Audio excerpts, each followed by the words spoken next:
दिनै आरो सासे राजखुंगुरनि गोहो मोनलायबाय आं बिनि गोहोखौ सोबखांनाय उनाव देहाखौ माबा रेजें देहायाव बांद्राय बोलो फैनाय बायदि मोनदों बै समा बांद्राय गोजान गैला आं गासै राजखुंग्रि आरो राजखुंगुरफोरनि गोहो बोलोखौ सेनानै लागोन आरो गासै सुबुं माहारिखौ आंनि आथिं सिङाव गादबना लाखिगोन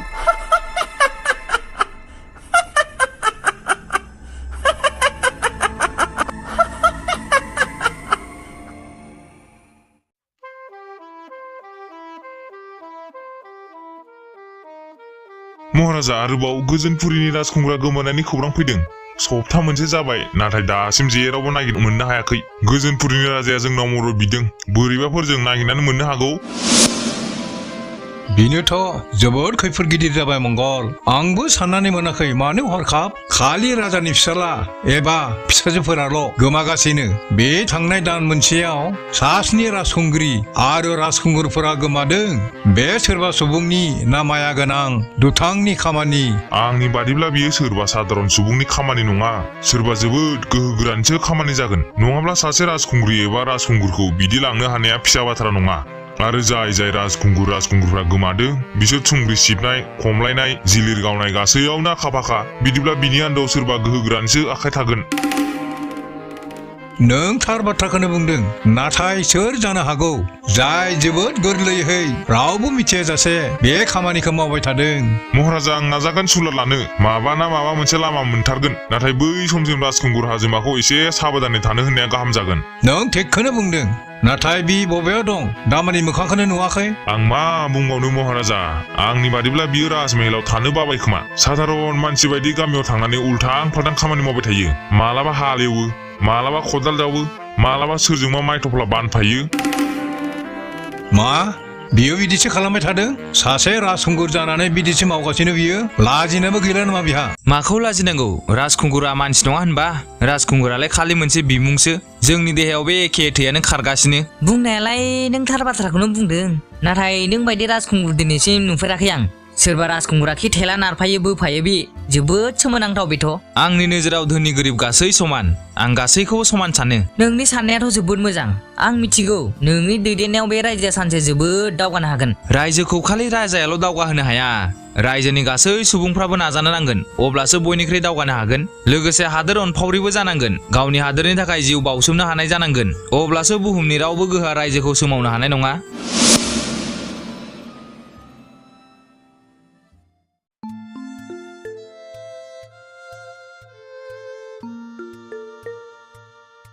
नों बेफोरखौ मा मावगासिनो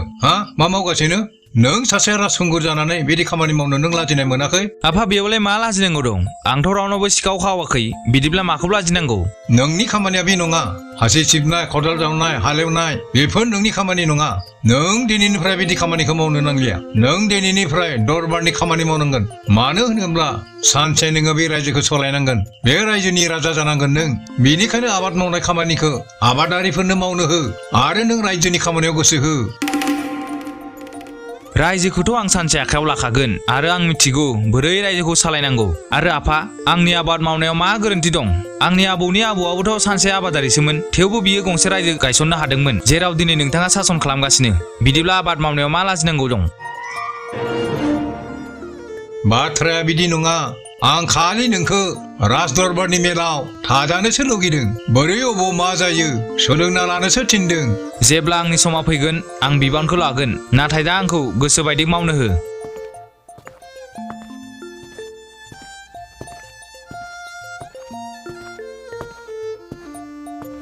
मा जाबावगोन बिजों आंनि आफानि आबौनि जिउमायासो बेनियाव हाबफैबाय नामा खालि आबाद मावनानै जानायनि बाथ्राल' बुङो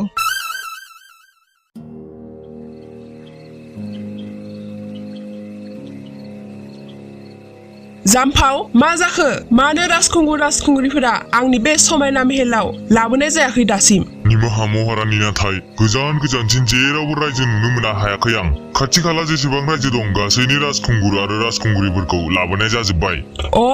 बाथ्राया अब्ला बिदिसो बिदिब्ला आं आरो रायजो नागिरनांगौ जाबाय जादुनि आयना आंनो खिन्था बुहुमनि खना खनला सोरनि रायजो दं आरो सोर राजखुंगुरि दं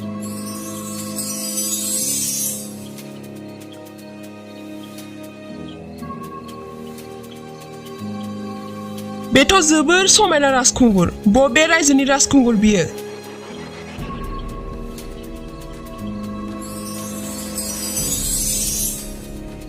सोदोब नोगोर रायजोनि बिथ' जोबोर गोजानाव दं गोजानाव थानायखायनो बियो आंनि मेगननिफ्राय बारग'ना दंमोन नाथाय दायो बियो बबाव बारग'बावगोन जाम्फाव थां बै राजखुंगुरखौ लानानै फैदो नाथाय बिथ' जोबोर गोजानाव दं हरसे लागोन नेथ'वालासिनो थांब्लाबो आं बोरै बिदि दावबायनो हागोन गाबोननि गेजेराव बै राजखुंगुरखौ आंनि बे समायना मेहेलाव नांगौ नङाब्ला बाथ्राया मोजां जानाय नङा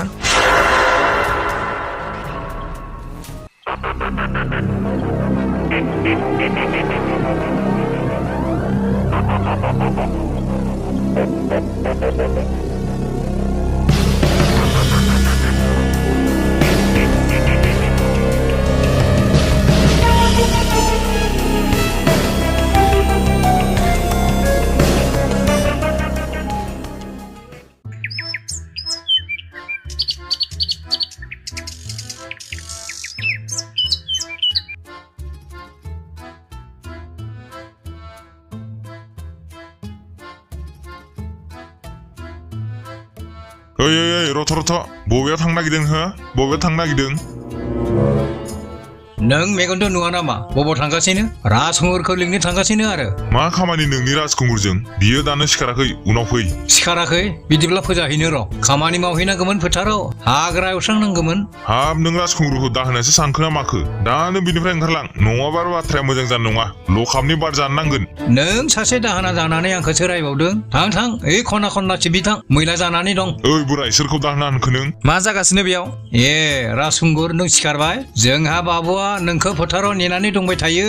नों बिजों खामानि मावफानो होनदोंमोननो औ बुंदोंमोनथ' आरो नोंथाङा थग्रो आं दसे उनाव थांगासिनो राजखुंगुर नोंथांखौ महाराजा बेनिफ्राय गोजानाव था बुंनायखौ खोनायासै नामा महाराजाया बे बाथ्राखौ खोनाब्ला जोबोर रागा जागोन अ आं बावदोंसो आफाया नोंथांखौ लिंहरदोंमोन गोख्रैनो नंगौ नामा बिदिब्ला दानो थांनोसै आं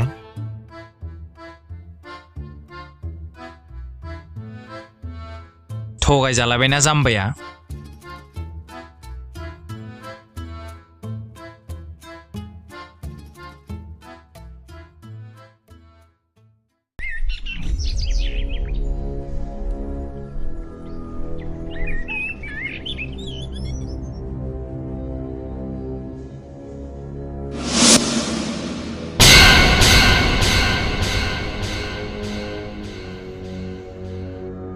बेथ' राजखुंगुरसो रायखसा बेखौ बबेयाव लांनो नागिरदों गोख्रै बे बाथ्राखौ महाराजानो खिन्थानो नांगोन आंखौ बे रायखसा बबेयाव लांनो नागिरखो थारैनो बे रायखसानो गोमानाय राजखुंगुरफोरखौ लांदों जानांगौ आं बेखौ जेबो खालामथ'ला बिजों थफानानै नायहैनोसै आं थारैनो बाथ्राया मा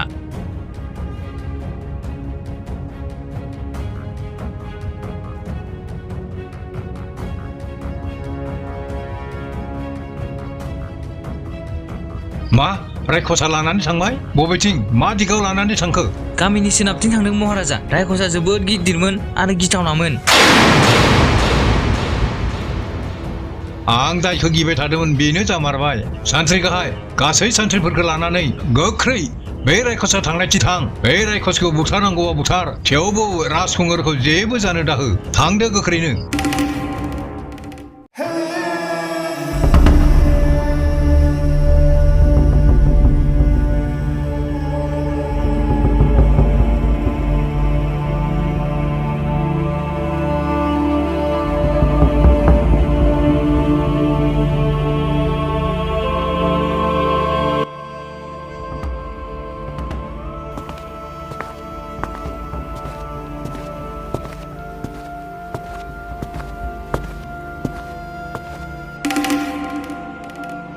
बरायनाय थाबाय राजखुंगुर हाजोमा नोंखौ आंनि बे फिसा मेहेलाव बरायनाय थाबाय आं जाबाय रमला बे मेहेलनि बिगोमा बियो आंनि मुंखौ बोरै मिथिखो बियो माया गोरों नङाथ' साबधानै थानो नांगोन राजखुंगुर नों सोमोनाय मोनदों नङासै नोंखौ मानो बेयाव लाबोनाय जादों सोमोनाय मोनगोनथ' आरो हरखाब बिदि लाबोबाय आंखौ बिबो सासे रायखसासो लाबोबावदों आंथ' जोबोर गिदिरमोनसो बे रायखसा आंखौ ग्लब मन'सिगोन सानना बेथ' आंनि सासे दाहोनासो बियो नोंखौ जाया बिदिब्ला बुंदो आंखौ बेयाव मानो लाबोखो मा जाहोनाव नोंखौ आं बेयाव आंनि बे समायना मेहेलखौसो नायनो लाबोदों दा आरो राजखुंगुर मा बिदि गस्ला गाननानै दं एथ' गोजाम नोंनि दाहोना रायखसा आं फोथाराव खामानि मावबाय थानायावनो थिखांना लाबोदों राजखुंगुर जालायनानै फोथाराव फोथाराव खामानि मावदों बेथ' बाख्नायजाथाव बाथ्रा जाबाय नङासै दे बेफोरखौ दोनथ'दो नों दसे जिरायदो आं जानाय लोंनायनि लाहार फाहार खालामनिसै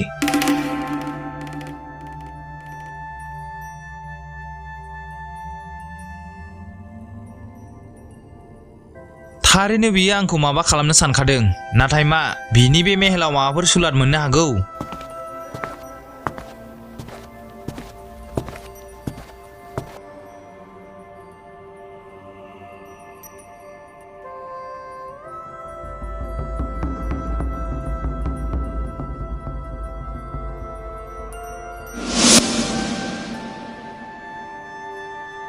बिसोरथ' राजखुंगुर आरो राजखुंग्रिसो बिसोरनि सावगारिखौ मानो बेयाव दोनदों बिलाय बे रमलाया बिसोरखौ बुथाराखैथ' राजखुंगुर बेयाव मा खालामगासिनो नों आं बे सावगारिफोरखौसो नायदोंमोन सोर बिसोरलाय बिसोरनि बागै उनाव खिन्थागोन आं फैदो फै जानायनि सम जाबाय फैदो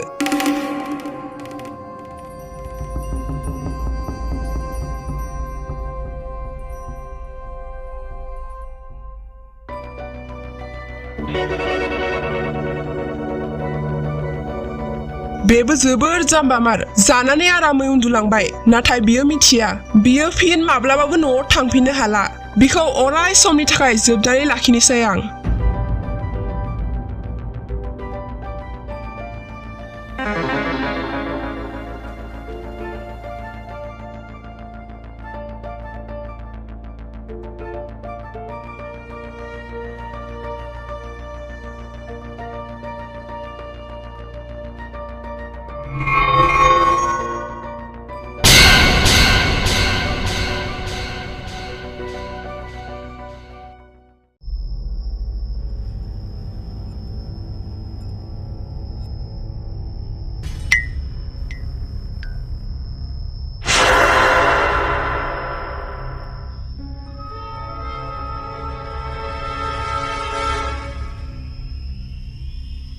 मा एथ'ग्रा खोमसि आंलाय बेयाव बोरै मोनफैखो आंथ' गुबुन जायगायावसो मोनफैबाय माथो मासे खोमसि बेयावलाय सोराङाथ' बैथिंनिफ्रायसो फैगासिनो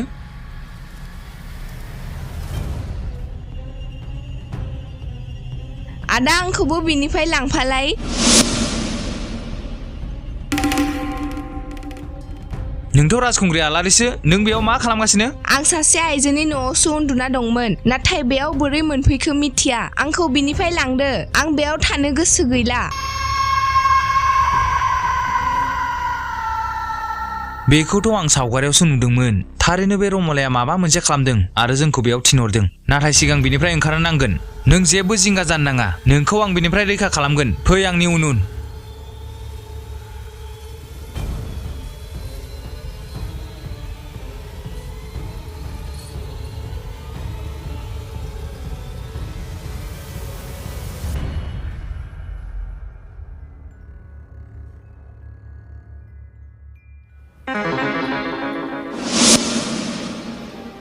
आदा आदा बबेयाव थांखो नों आंखौ बेयाव हारसिङै मानो गालांखो आदा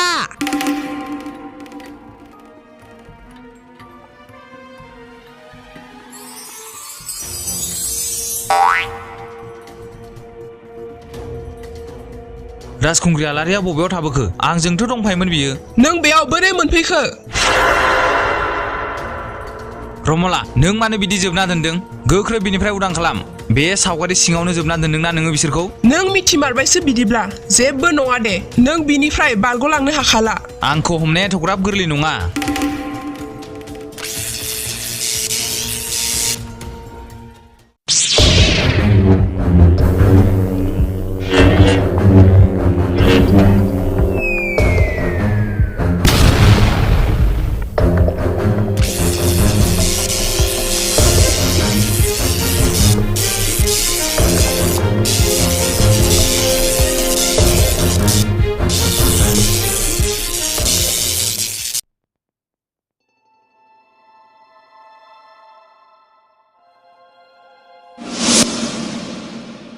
बेथ' जोबोर गोहोग्रा बेखौ आं बोरै फेजेननो हानांगौ बिखौ फेजेननो बिनि जिउखौ फोजोबनांगोन सोर बुंखोलै बिदि माथो रावबो गैया आंखौ नुवाखै नों आंखौ नुवाखै गाहायाव नाय गाहायाव मोस्रोमखौ नुवाखै नामा मा मोस्रोमा रायलायगासिनो मा गोमोथाव बेलाय मा बुंदोंमोन नों बेखौ फेजेननो हानायनि बाथ्रा बिखौ फेजेननो मोनसे लथा सिफायनो नांगोन जेराव बियो गावनि जिखौ दोनदों बेलाय बिनि सोलेरल'सो बिखौ जेसेबां दानबाबो सुबाबो जेबो जाया बिहा बिनिखायनो नों बै दोखौसो सिफायनांगोन अबाव दोनदों बियो दोखौ फै नों आंनि उन उन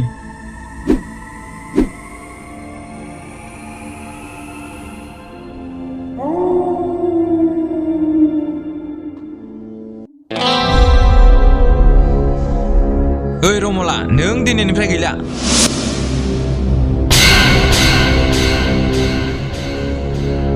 रथ' बिदि दा खालाम